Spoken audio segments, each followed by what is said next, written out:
What's going on, everyone? It's Justin here, and today we're checking out the brand new ASUS ROG Zephyrus G14 2025. It has improved specs, performance, and in my mind, it is the perfect bridge between gaming and productivity in one portable machine that is powerful, beautiful, durable, and essentially like the middle of the lineup in terms of being able to appeal to multiple types of users.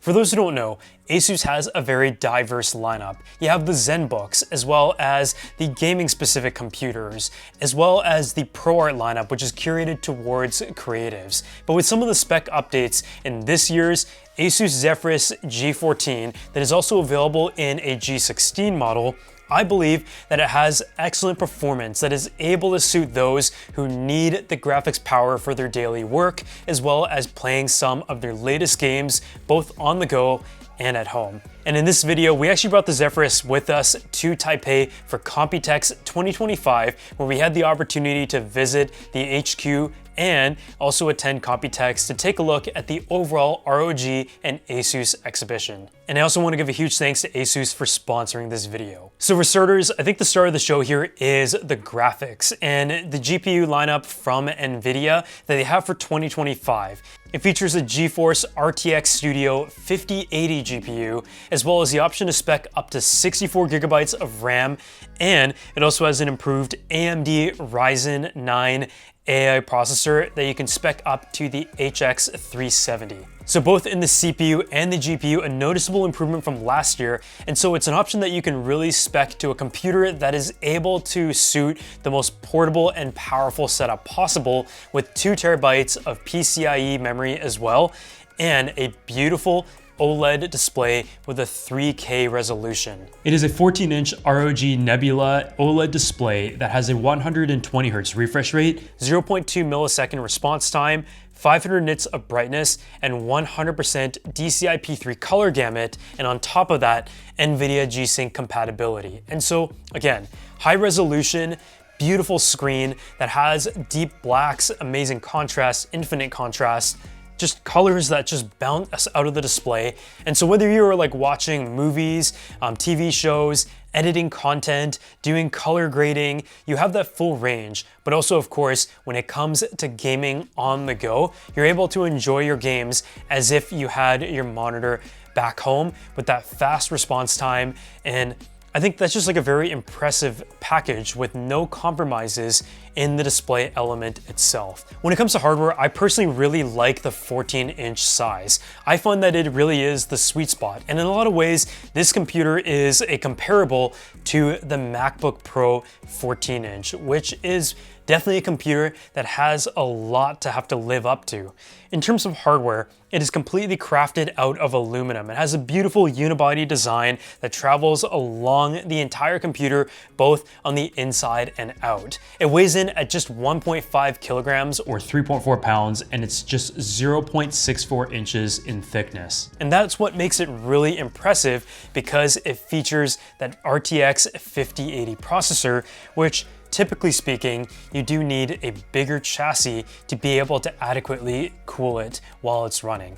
As you take a look at the outside body as well, you have a very elegant indentation with the ROG sign, because at the end of the day, this is an ROG computer, and you also have the iconic strike that goes across that lights up, and you can actually customize or just leave it off if you want a more minimalist look. So I think between like a creative productivity and a gaming setup, you're able to translate through different identities. And it's also available in this white color right here, as well as a darker option. It also features a quad speaker setup for multimedia, and this keyboard itself is really nice to type on. It has that good balance of a traditional productivity keyboard as well as a gaming keyboard with that mechanical aspect to it, which again bridges both types of demographics.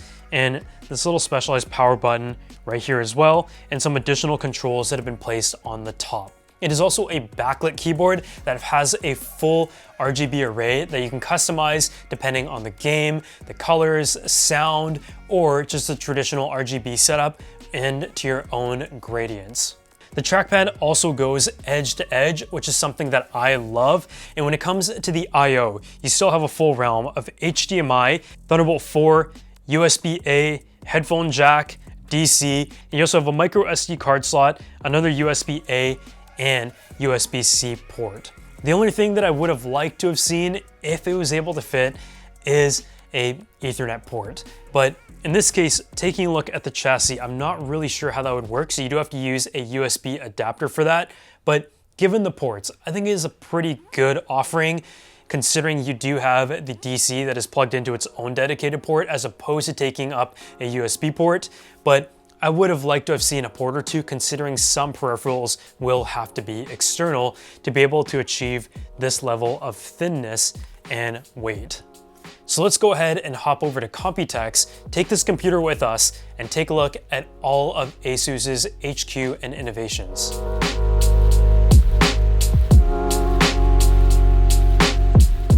It begins with a tour at the ASUS headquarters, where we get to see some of the latest offerings in a presentation, navigate through the workplace amenities, cafeteria, culture, and demonstration of the history in the lineup and company.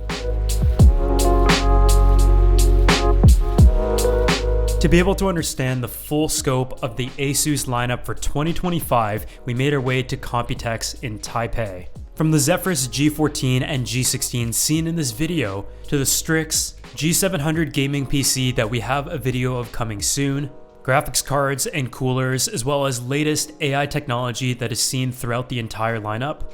It's really an unforgettable experience to see all of the current products on display in one place. It was then time to make our way to some of the fun cultural activities, including a stop at the iconic Taipei 101 once again, going to the local street markets, and really embracing all aspects of what ASUS represents during this trip. All while bringing with me and using the ASUS Zephyrus G14 throughout this entire experience.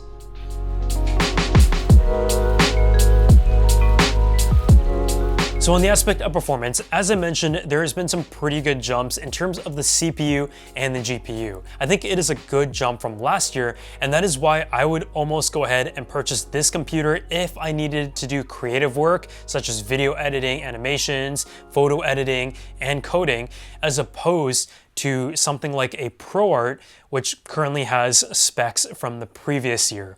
In many real-world tests, it was probably about 30% faster. And when it came to games that I was testing and seeing from the previous generation Zephyrus G14 to the 2025 model, you're getting up to about 20% higher in terms of frame rates, which also gives you the option to push the settings just a little bit. And I think given its size and its weight and just how thin it is still able to extract a lot of power, especially if you go ahead and plug it in. Honestly though, when I was using it on the go, it was able to work really well on day-to-day workflows. It did get a little bit warm in some scenarios when I was absolutely pushing it, but that is to be expected. And again, the stability was still there. The battery life is definitely one that is sort of up in the air depending on the use case. And with computers like this, it is really hard to be able to give a good gauge on battery life because it is so subjective. If you're just doing like daily productivity tasks, this computer can last you the whole day, no problem. But if you are keeping it unplugged and pushing it quite a bit to its limit, then you'll probably get closer to 3 to 5 hours in a lot of cases. But the versatility of having a computer that truly works in both day-to-day creative work as well as gaming, both portably and at your desktop when you want to plug it in at the end of the day, is just a good option to have. So at the end of the day, who is this computer for? And I feel like I've made it very clear in this video that if you're a creator who was maybe thinking about the ProArt, maybe the ZenBook is not powerful enough for you because you want that dedicated GPU, then this is a really good option. And even though it comes from the ROG lineup by default, I think it's really for creators and for gamers, as opposed to really just being for gamers. And so if you're someone who enjoys the best of both worlds, then this laptop is for you. It is a pretty meaningful update from last generation, having about 30% improvements in some real world tests. And I mean, just based on the spec options, it is a pretty big step up. So as always, if you guys enjoy this video, make sure to go ahead and drop a like on this video, subscribe to the channel, and I'll see you all in the next one.